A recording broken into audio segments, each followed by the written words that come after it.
वह हाँफते हुए जैसे ही खुले दरवाजे में घुसी कि तुरंत दरवाजा बंद कर लिया। अपने ड्राइंग रूम में अविनाश और उनका बेटा किशन इस तरह एक अनजान लड़की को देखकर सन्न रह गए।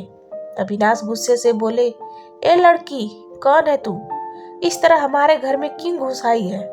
बताती हूँ साहब, बताती हूँ, सब बताती हूँ। अभी मुझे यहाँ शरण दे दो।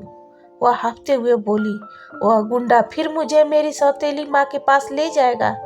मैं वहाँ नहीं जाना चाहती हूँ। गुंडा? कौन गुंडा? और तुम सौतेली माँ के पास क्यों नहीं जाना चाहती हो? अविनाश ने जब सख्ती से पूछा तब वह लड़की बोली, मेरी सौतेली माँ मुझसे देह धंधा करवाना चाहती है। उदय प्रकाश एक गुंडे के साथ मुझे कोठे पर बेचने जा रहा था, मगर मैं उससे पीछा छुड़ाकर भाग आई हूँ। तू झूठ तो नहीं बोल रही है? नहीं साहब, मैं झूठ नहीं बोल रही हूँ, सच कह रही हूँ। वह लड़की इतना डरी हुई थी कि बार बार बंद दरवाजे की तरफ देख रही थी। अविनाश ने पूछा, ठीक है, पर तेरा नाम क्या है? मीना है साहब, वह लड़की बोली। अविनाश ने कहा, घबराओ मत मीना, मैं तुम्हें नहीं जानता, फिर भी तुम्हें शरण दे रहा हूँ। शुक्रिया साहब, मीना के मुंह से निकल गया। एक बात बताओ, अविनाश कुछ सोचकर बोले, तुम्हारी माँ तुमसे धंधा क्यों कराना चाहती है? मीना ने कहा, जन्म देते ही मेरी माँ गुजर गई थी। पिता दूसरी शादी करना नहीं चाहते थे, मगर रिश्तेदारों ने जबरदस्ती उनकी शादी करा दी। मगर शादी होते ही पिता एक हादसे में गुजर गए। मेरी सौतेली माँ विधवा हो गई। तब से रिश्तेदार मेरी सौतेली माँ पर आरोप लगाने लगे कि वह पिता को खा गई। तब से मेरी सौतेली माँ अपना सारा गुस्सा मुझ पर उतारने लगी। इस तरह ताने उलाहने सुनकर मैं बचपन से कब जवानी में कदम रख दिया पता ही नहीं चला। मेरी सौतेली माँ को चाहने वाले उदय प्रकाश ने उसके कान भर दिए कि मेरी शादी कराने के बजाय किसी कोठे पर बिठा दे, क्योंकि उसके लिए वह कमाऊ जो थी। माँ का चहेता उदय प्रकाश मुझे कोठे पर बिठाने जा रहा था। मैं उसकी आंखों में धूल झोंककर भाग गई और आपका मकान खुला मिला, इसी में घुस गई। अविनाश ने पूछा, कहाँ रहती हो? शहर की झुग्गी बस्ती में। तुम अगर माँ के पास नहीं जाना चाहती हो तो मैं अभी भिजवा सकता हूँ। मत लो उसका नाम, मीना जरा गुस्से से बोली। फिर कहाँ जाओगी? अविनाश ने पूछा। साहब, दुनिया बहुत बड़ी है, मैं कहीं भी चली जाऊंगी। तुम इस भेड़िए समाज में जिंदा रह सकोगी? फिर क्या करूं साहब? पल भर सोचकर मीना बोली, साहब एक बात कहो, कुछ दिन तक आप मुझे अपने यहाँ नहीं रह सकते? मीना ने जब यह सवाल उठाया तब अविनाश सोचते रहे। वे कोई जवाब नहीं दे पाए। मीना ही बोली, क्या सोच रहे हैं आप? मैं वैसी लड़की नहीं हूँ जैसा आप सोच रहे हैं। तुम्हारे कहने से मैं यकीन कैसे कर लूं? अविनाश बोले, और फिर तुम्हारी माँ का वह आदमी ढूंढता हुआ यहाँ आ जाएगा, तब मैं क्या करूँगा? आप उसे भगा देना, इतनी ही आपसे विनती है। यह कहते समय मीना की सांस फूल गई थी।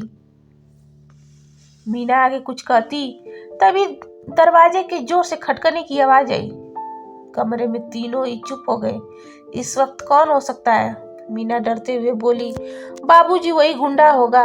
मैं नहीं जाऊंगी उसके साथ, मत जाना, मैं जाकर देखता हूँ। वही होगा बाबूजी, मेरी सौतेली माँ का चहेता।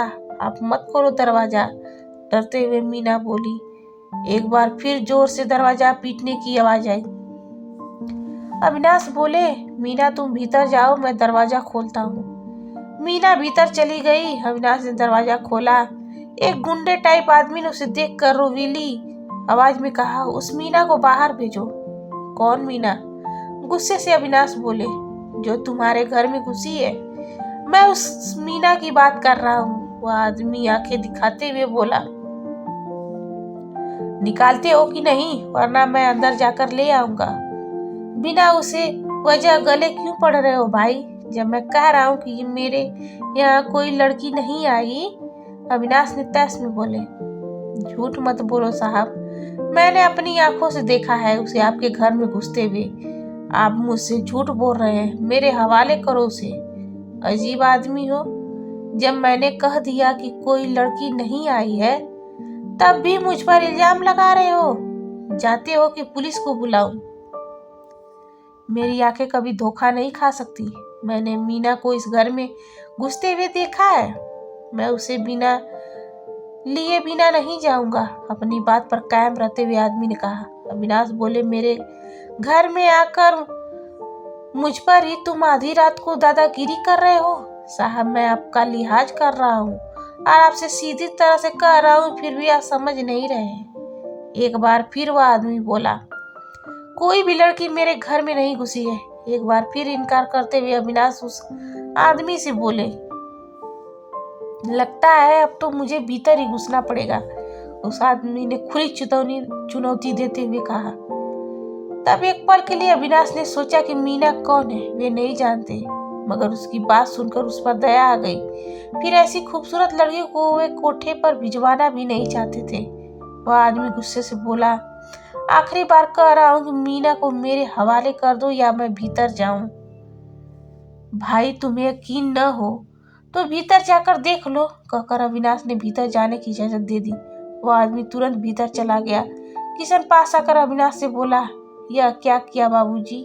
एक अनजान आदमी को घर के भीतर क्यों घुसने दिया? ताकि वह मीना को ले जाए, छोटा सा जवाब देकर अविनाश बोले। और यह बला टल जाए तो फिर इतना नाटक करने की क्या जरूरत थी? उसे सीधे सीधे सौंप देते। किशन ने कहा, आपने झूठ बोला, यह उसे पता चल जाएगा, मगर मुझे मीना को बचाना था। मैं उसे कोठे पर नहीं भेजना चाहता था, इसलिए मैं इनकार करता रहा। अगर मीना खुद जाना चाहेगी तब आप उसे कैसे रोक सकेंगे? अभी किशन यह बात कर रहा था कि तभी वह आदमी अगर बोला, आप सही कहते हैं, मीना मुझे अंदर नहीं मिली। अब तो हो गई तसल्ली तुम्हें? अविनाश खुश होकर बोले। वह आदमी बिना कुछ बोले बाहर निकल गया। अविनाश ने दरवाजा बंद कर लिया और हैरान होकर किशन से बोले, इस आदमी को मीना क्यों नहीं मिली जबकि वह अंदर ही छिपी थी? हाँ बाबूजी, मैं अगर अलमारी में नहीं छिपती तो यह गुंडा मुझे कोठे पर ले जाता। आपने मुझे बचा लिया। आपका यह एहसान मैं कभी नहीं भूलूंगी। वह बाहर निकलते हुए बोली, हाँ बेटी, चाहता तो मैं भी उसको पुलिस के हवाले कर सकता था, मगर तुम्हारे लिए मैंने पुलिस को नहीं बुलाया। समझाते हुए अविनाश बोले, अब तुम्हारा इरादा क्या है? किस बारे में बाबूजी? अब इतनी रात को तुम कहाँ जाओगी? आप मुझे कुछ दिनों तक यहाँ शरणार्थी बनकर रहने दो। मैं तुमको नहीं रख सकता मीना। क्यों बाबूजी? अभी तो आपने कहा था वह मेरी भूल थी, तो मुझे आप एक रात के लिए अपने यहाँ रख लीजिए। सुबह मैं खुद चली जाऊंगी। मीना बोली, मगर कहाँ जाओगी? पता नहीं। नहीं बाबूजी, अभी इसे निकाल दो। किसान विरोध जताते हुए बोला। किशन, मजबूर लड़की की मदद करना हमारा फर्ज है। वह तो ठीक है, पर कहीं इसकी इंसानियत में हैवानियत न छिपी हो। बाबूजी, आप आपस में लड़ो मत। मैं तो एक रात के लिए शरणार्थी बनकर रहना चाहती थी, मगर आप लोगों की इच्छा नहीं है, तो कहकर मीना चलने लगी। रुको मीना, अविनाश ने उसे रोकते हुए कहा। मीना वहीं रुक गई। अविनाश बोले, तुम कौन हो? मैं नहीं जानता, मगर एक अनजान लड़की को घर में रखना खतरे से खाली नहीं है, और यह खतरा मैं मोल नहीं ले सकता। तुम जो कह रही थी उस पर मैं कैसे यकीन कर लूं?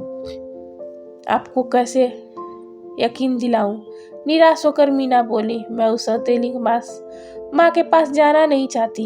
जब तुम सौतेली माँ के पास जाना नहीं चाहती हो तो फिर कहाँ जाओगी? नहीं जानती। मैं रहने के लिए एक रात मांग रही थी, मगर आपको एक ऐतराज है। आपका ऐतराज भी जायज है। आप मुझे जानते नहीं। ठीक है, मैं चलती हूँ। अविनाश उसे रोकते हुए बोले, रुको, तुम कोई भी हो, मगर एक पीड़ित लड़की हो। मैं तुम्हारे लिए जुआ खेल रहा हूँ। तुम यहाँ रह सकती हो, मगर कल सुबह चली जाना। ठीक है बाबूजी, कहते हुए मीना के चेहरे पर मुस्कान फैल गई। आपने डूबते को तिनके का सहारा दिया है, मगर सुबह तुम कहाँ जाओगी? अविनाश ने पूछा। सुबह मौसी के यहाँ उज्जैन चली जाऊंगी। अविनाश ने यकीन कर लिया और बोले, तुम मेरे कमरे में सो जाना। आप कहाँ सोएंगे बाबूजी? मीना ने पूछा।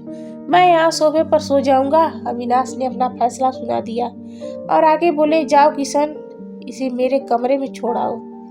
काफी रात हो गई थी। अविनाश और किशन को जल्दी नींद आ गई। सुबह जब देर तक नींद खुली, मीना नहीं थी। सारा सामान बिखरा हुआ था। अलमारी खुली हुई थी। उनमें रखे गहने नकदी सब साफ हो चुके थे। अविनाश और किशन यह देखकर हैरान रह गए कि उम्र भर की कमाई मीना ले गई। उनका अनजान लड़की पर किया गया भरोसा उन्हें बर्बाद कर गया। जो आदमी रात को आया था वह उसी गैंग का एक सदस्य था, तभी तो वह मीना को नहीं ले गया। चोरी करने का जो तरीका उन्होंने अपनाया, उस तरीके पर कोई यकीन नहीं करेगा। मीना ने जो कुछ कहा था वह झूठ था। वह चोर गैंग की सदस्य थी, शरणार्थी बनकर अच्छा चूना लगा गई।